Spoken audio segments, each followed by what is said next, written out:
ಪರಮ ಕರ್ತವ್ಯ. ಅಧಿಕಾರ ಬೇಡ, ಕರ್ತವ್ಯ ಅಂತಾನೆ ಬೋಧಿಸ್ತಾರೆ. ಯಾವ್ದನ್ನ? ಹೆಣ್ಮಕ್ಳನ್ನ ಕಾಪಾಡೋದು. ನೋಡಿ, ಸಣ್ಣವರಿದ್ದಾಗಿಂದಾನೆ ನಮ್ ಕಡೆ ಎಲ್ಲ ಮುಂಚೆ ಇರ್ಲಿಲ್ಲ, ಈಗ ಇಲ್ಲೂ ಶುರುವಾಗಿದೆ. ರಾಖಿ ಬಂಧನ ಅಂತ ಮಾಡಿಸ್ತೀವಿ, ರಕ್ಷಾ ಬಂಧನ ಅಂತ ಮಾಡಿಸ್ತೀವಿ. ಅದ್ರ ರಕ್ಷಾ ಬಂಧನದ ಅರ್ಥ ಏನು? ಗಂಡಸು ಹೆಣ್ಣನ್ನ ಕಾಪಾಡೋದಕ್ಕಾಗಿ. ಯಾವ್ದಾದ್ರು ಹೆಂಗಸು ಕಾಪಾಡ್ತಾಳೆ ಅನ್ನೋ ಮಾತನ್ನ ಎಲ್ಲಾರು ಕೇಳಿದೀವಾ? ವೆರಾಸ್ ಇಂಡಿಯಾದಲ್ಲಿ ಹೌದು 40-48% ಹಾಗಿದ್ರೆ ಸರ್ ಹೇಳಿದ್ರಲ್ವಾ, ಓಕೆ ಅಯ್ಯಗರಿ ಒಂದು ಆ ಸಂಸ್ಕಾರ ಅನ್ನೋ ರೀತಿಯಲ್ಲೇ ನೀವು ಬಗ್ಗೆ ನಡೆಸುವಂತ ಪ್ರಯತ್ನಗಳಾಗತ್ತೆ ಅಂತ ಹೇಳಿ. ಆ ಸಂಸ್ಕಾರ ಒಂದು ಸ್ವೇಚ್ಛೆ ಅಂತಿದೆಯಲ್ಲ, ಮತ್ತೊಂದು ಅದರ ಮಿಡ್ಲಿನ ಗೆರೆ ಯಾವ್ದು? ಅಲ್ಲ, ನಾನು ಹೇಳ್ತಾ ಸ್ವೇಚ್ಛೆ ಅಂತ ಅನ್ನುವಾಗ ಸರ್ ಹೇಳಿದ್ದು ಹುಡುಗಿಗೆ ಮಾತ್ರ ಹೇಳಲಿಲ್ಲ, ಇಬ್ಬರಿಗೂ. ಸಂಸ್ಕಾರ ಅಂತ ಅನ್ನೋದು ನಾವು ಈಗ ಇವತ್ತಿನ ಬಳಕೆಯಲ್ಲಿ ಇರುವಂತಹ ಆ ಶಬ್ದ ಅಥವಾ ಆ ಪರಿಭಾಷೆ ಇದೆಯಲ್ಲ, ಆ ಸಂಸ್ಕಾರ ಅಂತ ಅನ್ನೋದು ಗಂಡು ಮತ್ತು ಹೆಣ್ಣಿಗೆ ಇಬ್ಬರಿಗೂ ಕೂಡ ಒಳ್ಳೆಯ ನಡೆ ನುಡಿ ಆಲೋಚನಾ ಕ್ರಮ ಅಂತ ಅನ್ನೋದನ್ನ, ಮತ್ತು ನಿನ್ನ ಜೊತೆಗೆ ಬದುಕುವ, ಅದು ಗಂಡಾಗ್ಲಿ ಹೆಣ್ಣಾಗ್ಲಿ, ನಿನ್ನ ಜೊತೆಗೆ ಬದುಕುವ ಮತ್ತೊಬ್ಬ ವ್ಯಕ್ತಿ ನಿನ್ನ ಅನುವರ್ತಿಗಳಲ್ಲ, ಸಹವರ್ತಿಗಳು ಅಂತ ಅನ್ನುವುದನ್ನ ಗಂಡು ಹೆಣ್ಣು ಇಬ್ಬರಿಗೂ ನಾವು ಬೋಧಿಸಕ್ ಸಾಧ್ಯ ಆದ್ರೆ ಅದನ್ನ ಸಂಸ್ಕಾರ. ಬಹಳ ಸಿಂಪಲ್ ವಿಚಾರದಲ್ಲಿ ಹೇಳ್ತೀನಿ. ನೀವು ನಿಮ್ಮ ಹೋರಾಟದ ಸ್ಟೈಲ್ ನ ಡೈಲಾಗ್ ಅಲ್ಲಿ ಹೇಳಬೇಡಿ, ಅದು ಅರ್ಥ ಆಗಲ್ಲ ಎಲ್ರಿಗೂ ಕೂಡ. ನಾನು ಹೇಳ್ತೀನಿ, ಈಗ ರಕ್ಷಾಬಂಧನ ಕಟ್ಟುವಂತ ಸಂದರ್ಭದಲ್ಲಿ ಹೆಣ್ಮಗಳನ್ನ ಕಾಪಾಡಕ್ಕೆ ನೀನಿರುವುದು ಅಂತಲ್ಲ, ಐ ರೆಸ್ಪೆಕ್ಟ್ ಯು ಅಂತ ಬರ್ಲಿ ಅಂತ ನೀವು ಹೇಳ್ತಿದ್ಯಾ? ಅವ್ರು ಹೇಳೋದು ರಕ್ಷಾ ಬಂಧನ ಕಟ್ಟುವ ರಕ್ಷಣೆ ಮಾಡ್ತೀನಿ ನಾನು ಬೇಡ ಅಂತ ನಾನು ಹೇಳೋದು. ನಾವು ಹೇಳೋದು ಬಟ್ ಇರೋದು ಹಾಗೆ ಅದು ಅಂತ. ಸಂಸ್ಕಾರ ಅಂದ್ರೆ ಎರಡು ಸಂಸ್ಕಾರಗಳು ಇದ್ರೆ ರಕ್ಷಣೆ ಮಾಡೋ ನಾನು ಅಬಲೆ ಅಂತಲ್ಲ, ನಾನೊಬ್ಬ ನಾನು ಹೇಳೋದು ನಿನಗೆ ಅಂತ ಅಂದ್ಬಿಟ್ಟು ಐ ರೆಸ್ಪೆಕ್ಟ್ ಯು. ಸೇಮ್, ನೀನು ನಾನು ಸೇಮ್. ಶೆಟ್ರ, ಇಲ್ಲಿ ಪ್ರಶ್ನೆ ಇಷ್ಟೇನೆ, ನಾನೊಬ್ಬಳು ರಕ್ಷಣೆಗೆ ಯಾವತ್ತೂ ಒಳಪಡಬೇಕಾದವಳು ಅನ್ನುವ ಭಾವದಿಂದ ಸಮಾಜ ಹೊರಗೆ ಬರ್ಬೇಕು, ಸಮಾಜ ಹೊರಗೆ ಬರ್ಬೇಕು. ಅಲ್ಲಿ ಹೆಂಗಿರ್ಬೇಕಾಗಿದ್ರೆ ಅಂತೇಳಿ ಆ ಭಾವನೆ ಹೆಂಗಿರ್ಬೇಕು ಅಂತಂದ್ರೆ, ನಾವು ಮನುಷ್ಯನ ಮಾನವ ನಾಗರಿಕತೆಯ ಬೆಳವಣಿಗೆಯ ಪ್ರಾರಂಭಿಕ ಹಂತಕ್ಕೆ ಹೋದ್ರೆ, ಶಿಲಾಯುಗ ಅಥವಾ ಅದು ಅನಾಗರಿಕ ಯುಗ ಅಂತ ಏನ್ ಕರಿತೀವ, ಅಲ್ಲಿ ಪುರುಷ ಮಹಿಳೆ ಸಮಾನರಾಗಿದ್ರು. ಅಧೀನತೆಯ ಸಂಸ್ಕೃತಿ ಯಾವತ್ತಿಗೆ ಬಂತಲ್ಲ, ಅವತ್ತಿಂದ ನಿನಗದಾಗಲ್ಲ, ನಿನಗಿದಾಗಲ್ಲ, ನೀನ್ ಹಾಗಬಲೆ, ನೀನ್ ಹೀಗಬಲೆ, ಫೈನಲಿ ಅದನ್ನ ಅಧಿಕಾರದ ಮೂಲಕ ಸಬಲೀಕರಣ ಅಂತ ಬಿಟ್ರು. ನಾವು ಅಬಲೆಯರಲ್ಲ, ತುಂಬಾ ಮುಂದೆ ಬಂದ್ಬಿಟ್ಟು ನೀವು ರಕ್ಷಣೆ ವಿಚಾರದಲ್ಲಿ ಮಾತಾಡ್ತಾ ಇದ್ದೀರಲ್ಲ, ಯಾವುದೇ ಜೀವಿಗೆ, ಅದು ಮನುಷ್ಯ ಆಗಿರ್ಲಿ, ಪ್ರಾಣಿ ಆಗಿರ್ಲಿ, ಪಕ್ಷಿ ಆಗಿರ್ಲಿ, ಯಾವುದೇ ಜೀವಿಗೆ ಮೊದಲನೇ ರಕ್ಷಕ ತಾಯಿ. ತಾಯಿ ಪ್ರೊಟೆಕ್ಟ್ ಮಾಡಂಗೆ ಯಾರೂ ಪ್ರೊಟೆಕ್ಟ್ ಮಾಡೋದಿಲ್ಲ.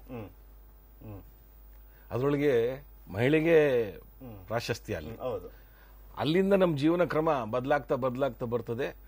ಪುರುಷ ಪ್ರಧಾನ ಸಮಾಜದಲ್ಲಿ ಎಲ್ಲರೂ ಪುರುಷರಿಗೆ ಆಗಬೇಕು ಅನ್ನೋದು ಭಾವನೆಗಳು ಬೆಳೀತದಲ್ಲ, ಅದು ತಪ್ಪು ಅಂತ ಅವ್ರು ಹೇಳ್ತಾರೆ. ಅದು ತಪ್ಪದು.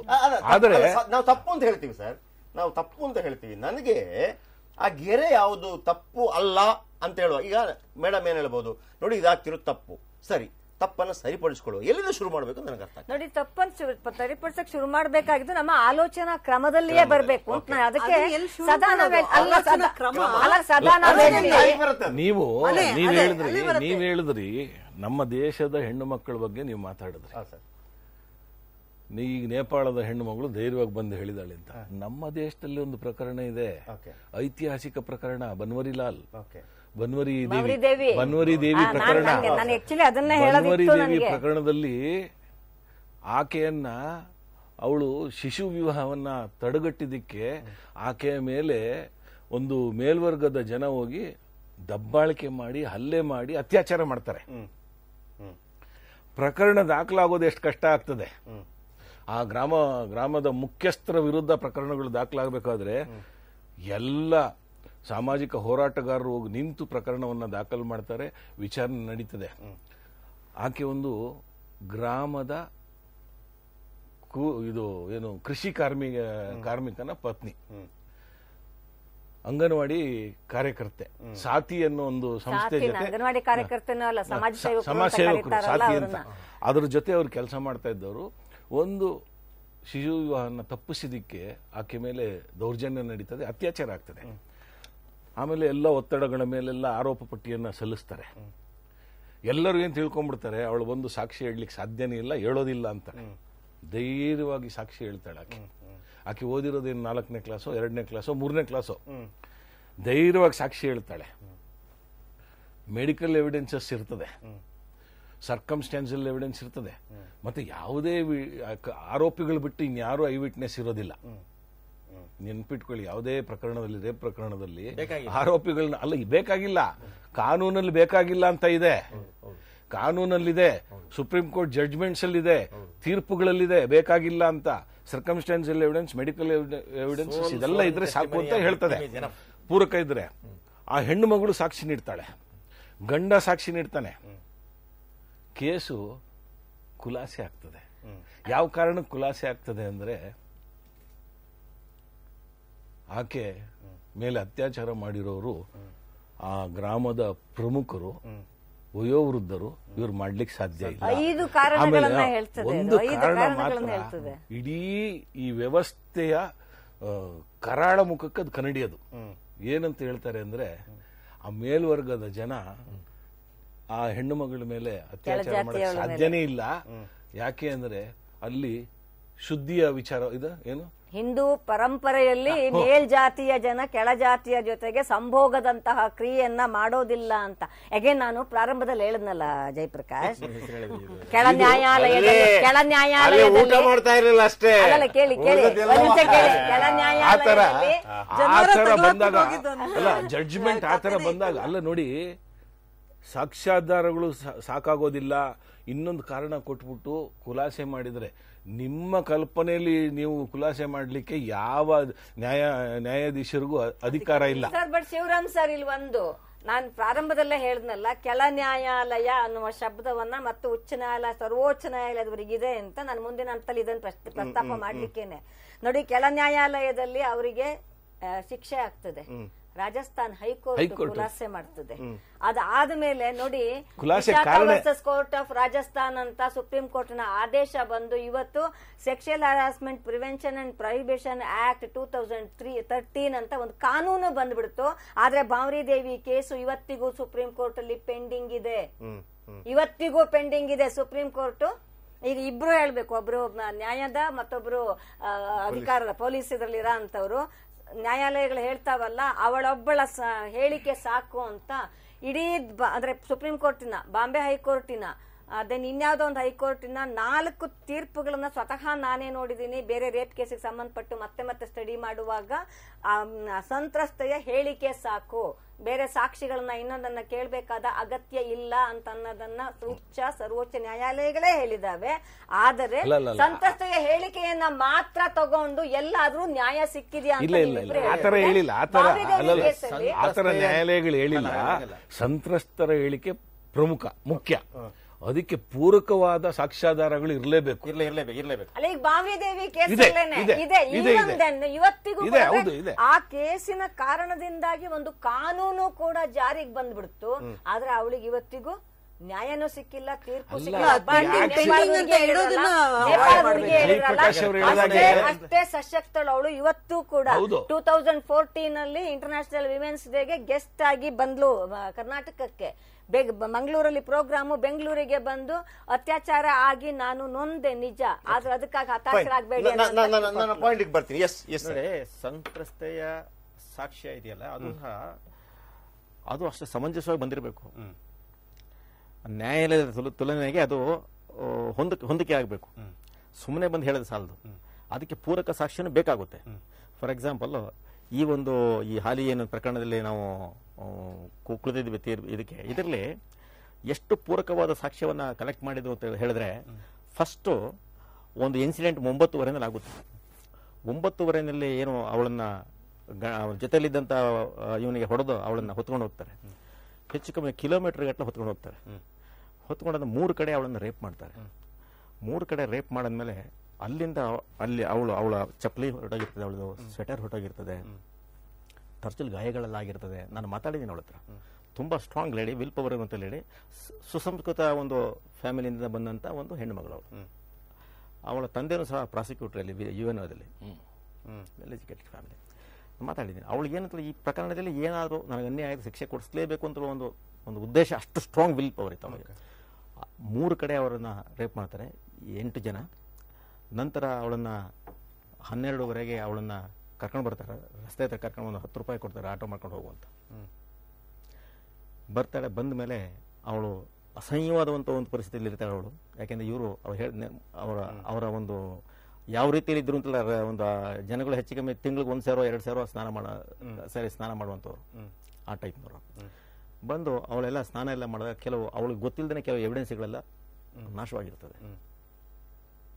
ಯಾಕೆಂದ್ರೆ ಹಾಗೆ ಇರಕ್ಕೆ ಸಾಧ್ಯ ಇಲ್ಲ. ಯಾರನ್ನು ಸಹ ಅಂತ ಒಂದು ಕಲ್ಚರಲ್ಲಿ ಅವಳು ಅದೇ ರೀತಿಯಲ್ಲಿ ಹೋಗಿ ಪೊಲೀಸ್ ಸ್ಟೇಷನ್ ಕಂಪ್ಲೇಂಟ್ ಕೊಡಕ್ಕೆ ಆಗಲಿಲ್ಲ. ನಂತರ ಪೊಲೀಸ್ನರು ಬಂದಾಗ ಇವಳು ಎಲ್ಲ ಎವಿಡೆನ್ಸ್ಗಳು ಗೊತ್ತಿಲ್ಲದೆ ನಾಶವಾಗಿರುತ್ತೆ. ಅಂದ್ರೆ ಕೆಲವು ಅಂತ ಸಂದರ್ಭದಲ್ಲಿ ತನಿಖಾಧಿಕಾರಿ ಎಷ್ಟು ಚಾಕಚಕ್ಯತೆಯಿಂದ ಸಾಕ್ಷ್ಯವನ್ನ ಕಲೆಕ್ಟ್ ಮಾಡ್ಕೊಳ್ಬೇಕಾಗುತ್ತೆ ಅಂತ ಹೇಳಿದ್ರೆ, ಬಂದಾಗ ಅಲ್ಲಿ ಬಂದು ಗ್ಲಾಸ್ ಅವರ ಇದನ್ನ ಎಂಥದ್ದು ವೆಹಿಕಲ್ದು ಗ್ಲಾಸನ್ನು ಹೊಡೆದಿರ್ತಾರೆ. ಆ ಚೂರುಗಳು ಸಹ ಇವಳ ಒಂದು ಸ್ವೆಟರ್ಗೆಲ್ಲ ಅಂಟ್ಕೊಂಡಿರುತ್ತೆ.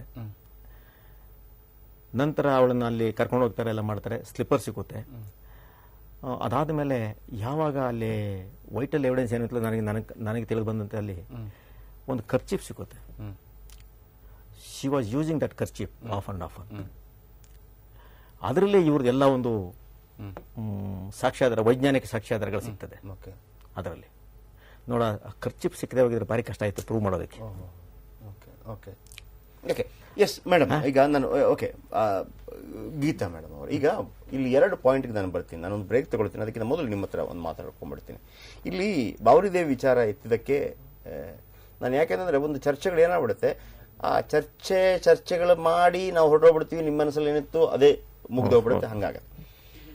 ನಾವಿವತ್ತು ಬಹಳ ಖುಷಿಯಿಂದ ಹೆಮ್ಮೆಯಿಂದ ಈ ವಿಚಾರವನ್ನು ಹೇಳ್ತಾ ಇದ್ವಿ, ಯಾಕಂದ್ರೆ ಅದು ಅವರಿಗೆ ಜೀವದ ಶಿಕ್ಷೆ ಆಯಿತು ಅಂತೇಳಿ. ನನ್ನ ಒಂದು ಪ್ರಶ್ನೆ, ಮೂಲಭೂತ ಪ್ರಶ್ನೆ, ಅದು ನಾನು ಬ್ರೇಕ್ ಆದ ನಂತರ ನನಗೆ ಉತ್ತರ ಕೊಡಬೇಕು. ಒಂದು ವೇಳೆ ಈಗ ಈರುಳ್ಳಿಗರು ಅಂತ ಹೇಳುವಾಗ ಅದಕ್ಕೊಂದು ಆಕ್ಷೇಪ ವ್ಯಕ್ತಪಡಿಸಿದ್ದು, ನನಗೆ ಅವರು ಯಾಕೆ ಆಕ್ಷೇಪ ವ್ಯಕ್ತಪಡಿಸಿದ್ದು ನನಗೆ ಅರ್ಥ ಆಯಿತು. ಒಂದು ವೇಳೆ ಇದು ಈ ಈರುಳ್ಳಿಗರು ಅನ್ನುವಂಥವರು ಒಂದು IAS ಅಧಿಕಾರಿಗಳ ಮಕ್ಕಳಾಗಿದ್ದಿದ್ರೆ, ಪಾಲಿಟಿಷಿಯನ್ಗಳ ಮಕ್ಕಳಾಗಿದ್ದಿದ್ರೆ, ಅಥವಾ ಬಿಸ್ನೆಸ್ ಮೆನ್ ಟೈಕೂನ್ ಮಕ್ಕಳಾಗಿದ್ದಿದ್ರೆ ಈ ಶಿಕ್ಷೆ ಈ ರೀತಿ ಆಗ್ತಿತ್ತಾ? ಅಂದರೆ ಅಲ್ಲಿ ನಿಮಗೆ ತಪ್ಪಿಸ್ಕೊಳ್ಳೋದಕ್ಕೆ ಅಥವಾ ಅವರಿಗೆ ಮತ್ತೊಬ್ಬ ಪ್ರಖ್ಯಾತ ಸ್ಟ್ರಾಂಗೆಸ್ಟ್ ವಕೀಲನ್ನು ನೇಮಿಸ್ಕೊಳ್ಳೋದಕ್ಕೆ ತಾಕತ್ತಿರಲಿಲ್ಲವೋ, ಆರ್ಥಿಕವಾಗಿ ಇರಲಿಲ್ಲವೋ ನನಗೆ ಗೊತ್ತಿಲ್ಲ. ಹಾಗೆ ಆಗ್ತಿತ್ತಾ? ಬೇರೆ ಬೇರೆ ವಿಚಾರಗಳು ಆಗ್ತಿರ್ಲಿಲ್ವೋ? ಬಾವರಿದೇವಿ ವಿಚಾರದ ರೀತಿಯಲ್ಲೇ ಆತ ವಯೋವೃದ್ಧ ಮುದುಕನಾಗಿದ್ದ, ಅಥವಾ ಆತನಿಗೆ ಆ ತಾಕತ್ತಿರ್ಲಿಲ್ವೇನೋ ಅನ್ನುವಂಥದ್ದು ಬರ್ತಿತ್ತೋ ನನಗೆ ಗೊತ್ತಿಲ್ಲ. ನಾವು ಅದ್ರ ಬಗ್ಗೆ ಚರ್ಚೆ ಮಾಡೋಣ. ಅದಕ್ಕಿಂತ ಮೊದಲು ಮೇಡಮ್ ಹತ್ರ ನಾನು ಕೇಳ್ತೀನಿ, ಈ ಗಂಡು ಮಕ್ಕಳಿಗೆ ಮತ್ತು ಹೆಣ್ಣು ಮಕ್ಕಳಿಗೆ ಸಂಸ್ಕಾರ ಕೊಡುವಂಥ ರೀತಿಯಲ್ಲಿ ಅದನ್ನು ಏನಾಗಿದೆ ಅಂತ ಹೇಳಿದ್ರೆ, ಭಾರತದ ಒಂದು ರೀತಿಯಲ್ಲಿ ಹೇಗಾಗಿದೆ ಅಂದರೆ, ಹೆಣ್ಣು ಮಕ್ಕಳನ್ನು ಒಂದು ತಗ್ಗಿ ಬಗ್ಗಿ ಆ ಬಟ್ಟೆ ಒಗೆಯೋದಕ್ಕೆ, ಅಡುಗೆ ಮಾಡೋದಕ್ಕೆ, ಆಮೇಲೆ ನೀವು ಹೇಳಿದಾಗೆ ಯಾವುದಾದ್ರೂ ಪ್ರಶ್ನೆಗಳು ಬಂದಾಗ ಅವ್ರು ಯಾವುದಾದ್ರೂ ಒಂದು ರೀತಿಯಲ್ಲಿ ಎತ್ತಿದಾಗ, ನೀನು ದೇವಿಯಮ್ಮ, ನೀನು ತಾಯಿ, ನೀನು ಸಹನೆ, ನೀನು ಇದು, ಆಮೇಲೆ ಹೋದ ಮನೆಯಲ್ಲಿ ಗಂಡನಿಗೆ ಇದಾಗಿ ಅಂತೇಳಿ. ಇಲ್ಲಿ ನನಗೆ ಬೇಕಿರೋದೇನು ಗೊತ್ತಾ ಮೇಡಮ್, ಒಂದು ಕಡೆ ಸಮಾನತೆ ಬಗ್ಗೆ ನಾವು ಮಾತಾಡ್ತೀವಿ.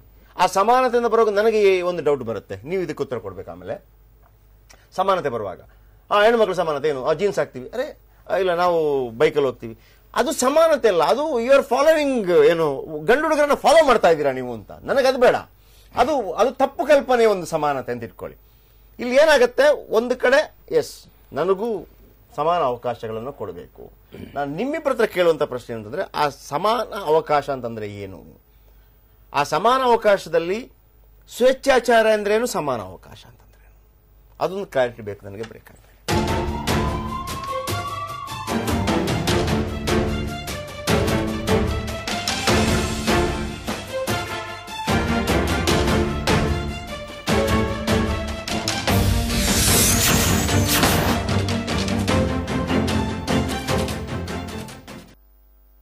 ಕಷ್ಟಪಟ್ಟು ದುಡಿದ ಹಣವನ್ನು ಫ್ರೀ ಗಿಫ್ಟ್ಗಾಗಿ ಯಾವುದೋ ಒಂದು ಚಿಟ್ನಲ್ಲಿ ಹಾಕಬಹುದೇ? ಸೇವ್ ಮಾಡ್ತಿದ್ದೀರಾ, ವೇಸ್ಟ್ ಮಾಡ್ತಿದ್ದೀರಾ? ಕಂಪೇರ್ ಮಾಡಿದ್ರೆ ತಾನೇ ಗೊತ್ತಾಗೋದು. ಲಲಿತಾ ಜ್ಯುವೆಲರಿ ಅವರ ಹೊಸ chit scheme. First month instalment ನೀವು ಸಲ್ಲಿಸಬೇಕಾಗಿಲ್ಲ, ನಿಮಗಾಗಿ ನಾವು ಸಲ್ಲಿಸ್ತೇವೆ. 100% ವೇಸ್ಟೇಜ್ ಇಲ್ಲ. ಇದು ಹೇಗ್ ಪಾಸಿಬಲ್ ಅಂತ ಯೋಚಿಸ್ತಾ ಇದ್ದೀರಾ? ನಮ್ಮನ್ನ ಈ ಹಂತಕ್ಕೆ ತಂದ ಕಸ್ಟಮರ್ಸ್ಗೆ ಒಳ್ಳೇದ್ ಮಾಡ್ಬೇಕು ಅನ್ಕೊಂಡ್ರೆ ಎಲ್ಲ ಪಾಸಿಬಲ್. ಏರ್ಲಿಫ್ಟ್ ನ real hero Mathew no more. मेरे ड्राइवर को गोली मार दी एक 16 साल के इराकी सोल्जर ने।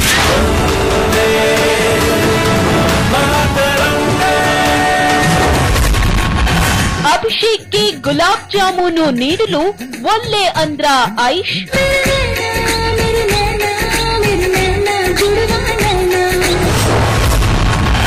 ಹಾಲಿವುಡ್ಗೆ ಸವಾಲ್ ಹಾಕಲು ರೆಡಿಯಾದ್ರ ಮಿಸ್ಟರ್ ಆಮೀರ್.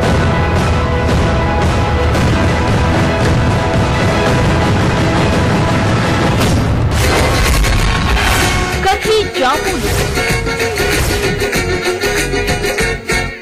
ಕಾರ್ಯಕ್ರಮದ ಪ್ರಾಯೋಜಕರು ಅಕ್ಷಯ ತೃತೀಯೆಂದು ವೇಸ್ಟೇಜ್ನಲ್ಲಿ ಇನ್ನು 1% ಕಡಿಮೆ. ಲಲಿತಾ ಜ್ಯುವೆಲರಿ. ಸೋರಿಯಾಸಿಸ್ನಿಂದ ನೀವು ಬಳಲುತ್ತಿದ್ದೀರಾ?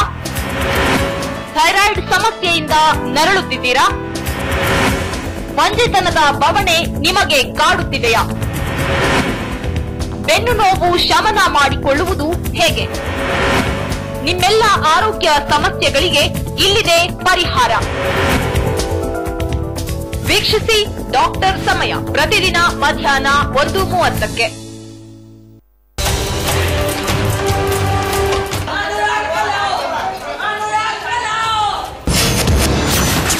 ತಿವಾರಿ ಸಾವಿನ ಅಸಲಿಯತ್ತು ಬಯಲಾಗೋದೇ ಡೌಟು.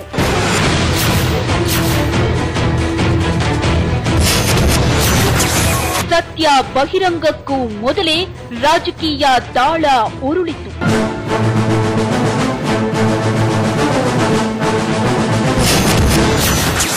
ಕೊಲೆ ಅನುಮಾನಗಳು ಸಹಜ ಸಾವಿನಲ್ಲಿ ಅಂತ್ಯ.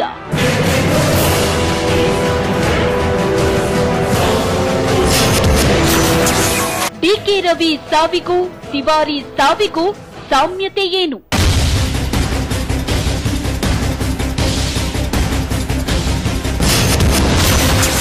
ತಿವಾರಿ ಸಾವಿನ ಮಿಸ್ಟ್ರಿ ಕೇಸ್ ಹಿಡಿದಿದೆ ಡಿಕೆ ರವಿ ದಾರಿ.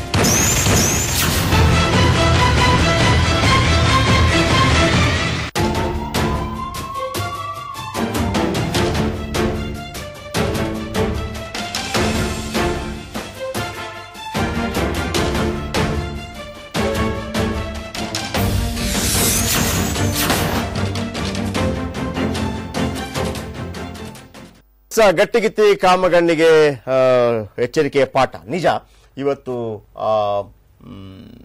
ಯಾರು ಬಹಳ ದೊಡ್ಡ ಅಪರಾಧವನ್ನು ಮಾಡಿದ್ದಾರೆ ಅವರಿಗೆ ಜೀವಾವಧಿ ಶಿಕ್ಷೆ ಆಗಿದೆ. ನಿಜ, ಇದು ಯಾವುದೇ ಕಾಲಕ್ಕೂ ಎಲ್ರಿಗೂ ಆಗಬೇಕು. ಬೇರೆ ಬೇರೆ ಕಾರಣಗಳಿಂದಾಗಿ ಇಲ್ಲ, ಆತ ಬಹಳ ಬಲಿಷ್ಠನಾಗಿದ್ದ ಇನ್ಫ್ಲೂಯೆನ್ಷಿಯಲ್ ಪವರ್ಫುಲ್ ಪರ್ಸನ್ ಅನ್ನೋ ಕಾರಣಕ್ಕಾಗಿ ರೇಪ್ ಮಾಡಿದಂಥವನ್ನು ತಪ್ಪಿಸ್ಕೊಳ್ಳೋದಿದೆಯಲ್ಲ, ಅಂಥದ್ದಾಗಬಾರ್ದು. ನಾನು ತುಂಬಾ ಸಲ ಹೇಳ್ತಾ ಇದ್ದೆ, ಡೊಮಿನಿಕ್ ಸೆಲ್ವರಾಜ್ 1,25,00,000 ಹಿಡ್ಕೊಂಡು ಓಡೋದಾಗ ಅವನು ಹಿಡಿದು ಒಳಗೆ ಹಾಕ್ಬಿಟ್ರು. ಆಮೇಲೆ ಈ ಚಿಕ್ಕರಾಯಪ್ಪ ಮತ್ತು ಜಯಚಂದ್ರ ಅವರ ಮನೆಯಲ್ಲಿ ಕೋಟಿಗಳು ಸಿಕ್ಕಿದಾಗ ಯಾಕೆ ಒಳಗೆ ಹಾಕಲಿಲ್ಲ ಅಂತ ಹೇಳುವಾಗ ಆ ಮೆಕ್ಯಾಲೆ ಸಿದ್ಧಾಂತ ಈಗಲೂ ಕೂಡ ಇದೆ, ಅವ್ರಿಗೊಂದು ಪ್ರೊಟೆಕ್ಷನ್ ಇದೆ, ಅವರನ್ನು ಮುಟ್ಟುವಾಗಿಲ್ಲ ಅಂತ ಅಂದ್ಬಿಟ್ಟು ನಾವು ಯಾಕಂದ್ರೆ ಬ್ರಿಟಿಷ್ ಟೈಮಲ್ಲಿ ಹೇಗಿತ್ತು ಅಂದ್ರೆ ಅಧಿಕಾರಿಗಳ ಮೇಲೆ ಆ ಸ್ವಾತಂತ್ರ್ಯ ಹೋರಾಟಗಾರರು ಅಟ್ಯಾಕ್ ಮಾಡಬಹುದು ಅನ್ನೋ ಕಾರಣಕ್ಕಾಗಿ ಅವ್ರಿಗೊಂದು ಪ್ರೊಟೆಕ್ಷನ್ ಬೇಕಾಗಿಲ್ಲ, ಅವರ ಮೇಲೆ ಏನಾದ್ರು ಮಾಡಿದ್ರು ಕೂಡ ನಾವು ಅದಕ್ಕೆ ಒಂದು ಪ್ರಾಸಿಕ್ಯೂಷನ್ಗೆ ಅನುಮತಿ ಕೊಡಬೇಕು ಅಂತೆಲ್ಲ ಇದೆ.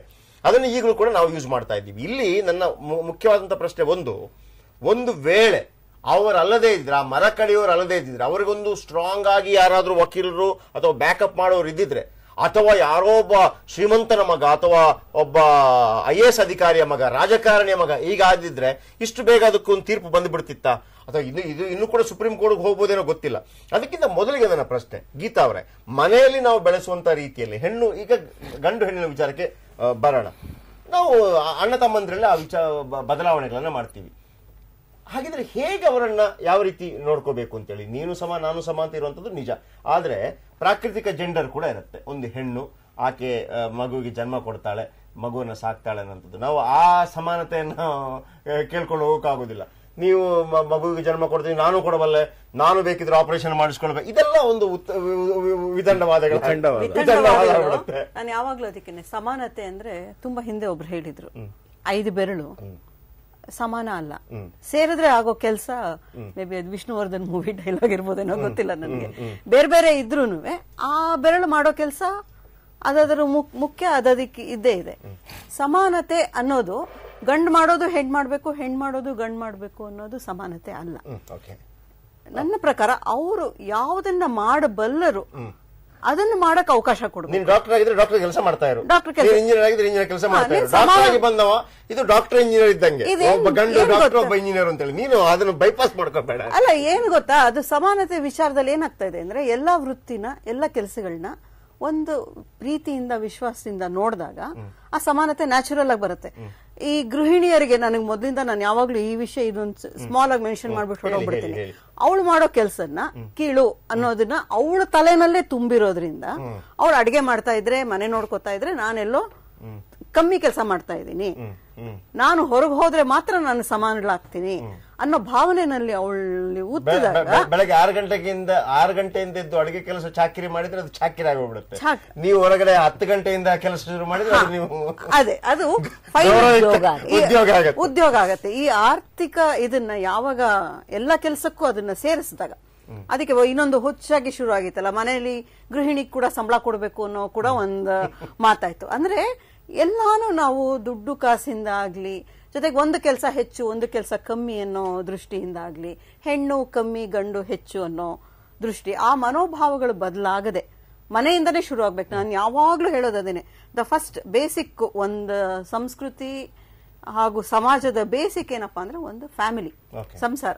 ಅಲ್ಲಿಂದ ಬದಲಾವಣೆ ಶುರು ಆಗದೆ ಇನ್ನೆಲ್ಲೂ ಅದು ಮುಟ್ಟಕ್ ಸಾಧ್ಯನೇ ಇಲ್ಲ.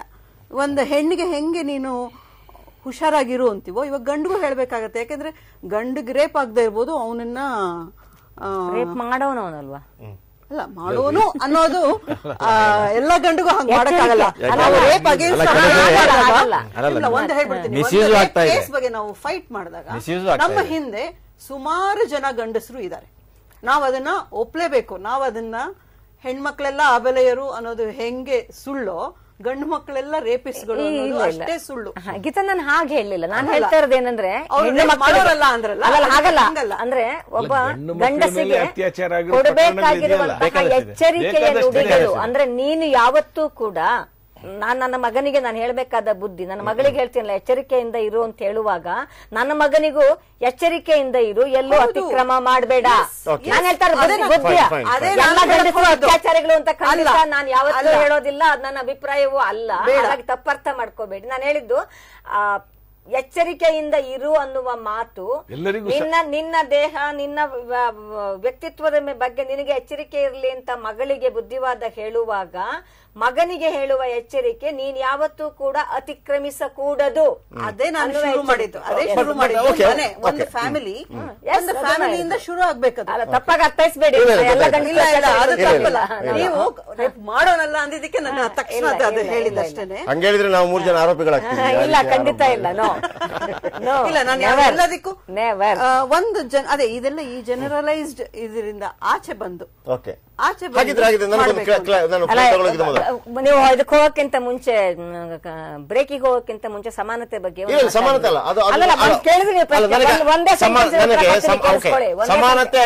ಒಂದೇ ಸೆಂಟೆನ್ಸ್ ಉತ್ತರ ಕೊಡ್ತೀನಿ, ಕೇಳ್ಕೊಳ್ಳಿ. ನಂಗೆ ಆ ಸ್ವೇಚ್ಛೆ ಅಂತ ಅನ್ನೋದು ಯಾವ್ದೊಂದು ಸ್ವೇಚ್ಛೆ ಅಂತ ಕರಿಬೇಕು ನಂಗೆ ಗೊತ್ತಿಲ್ಲ. ಯಾಕಂದ್ರೆ ನಾನ್ ಲಕ್ಷ್ಮಣ ರೇಖೆಗಳನ್ನ ಯಾವತ್ತಿಗೂ ಹಾಕೊಂಡಿಲ್ಲ. ನಾನ್ ನಡಿಬೇಕಾದ ವಿಧಾನ, ರೀತಿ, ನೀತಿಗಳು ನನಗೆ ಗೊತ್ತಿದೆ. ಅದಕ್ಕೆ ಎಲ್ಲಿ ಗೆರೆ ಹಾಕ್ಬೇಕು ನಂಗೆ ಗೊತ್ತಿಲ್ಲ. ಆದ್ರೆ ಸಮಾನತೆ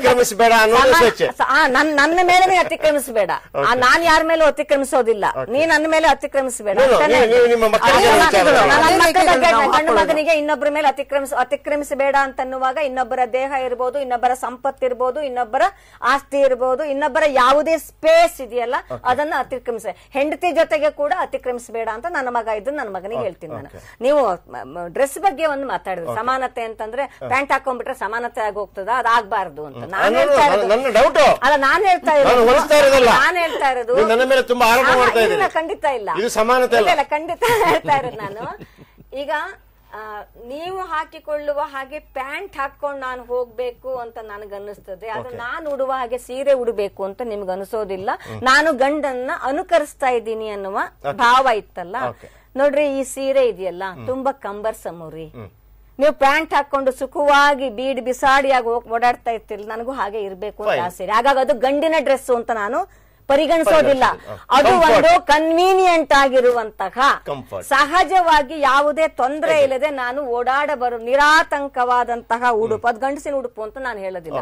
ಆದ್ರೆ ಇದು ಹೆಂಗಸಿನ ಉಡುಪು, ನನ್ನ ಕಾಲಿಗೆ ಸಂಕೋಲೆ ಕಟ್ಟೋದಕ್ಕೆ ಡ್ರೆಸ್ ಅನ್ನು ಕೂಡ ಈ ಸಮಾಜ ನನ್ನ ಮೇಲೆ ಹೊರಿಸಿದೆ. ಹಾಗಾಗಿ ಅದನ್ನ ಬಿಡಬೇಕು ಅಂತ ನಾನು ಇಷ್ಟಪಡ್ತೀನಿ ಅಷ್ಟೇ. ಓಕೆ, ಒಬ್ರು ಕರೆ ಮಾಡಿದ್ದಾರೆ, ಶರ್ಮಾ ಅವರು ಕರೆ ಮಾಡಿದ್ದಾರೆ ಮೈಸೂರಿನ. ಶರ್ಮಾ ಸರ್ ನಮಸ್ತೆ. ನಮಸ್ತೆ ಸರ್. ಸರ್, ಇವತ್ತಿನ ಚರ್ಚೆ ಒಂದು ರೇಪಿಸ್ಟ್ಗಳಿಗೆ ಜೀವಾವಧಿ ಶಿಕ್ಷೆ ಆಗಿರುವಂತ ವಿಚಾರ ಒಂದು.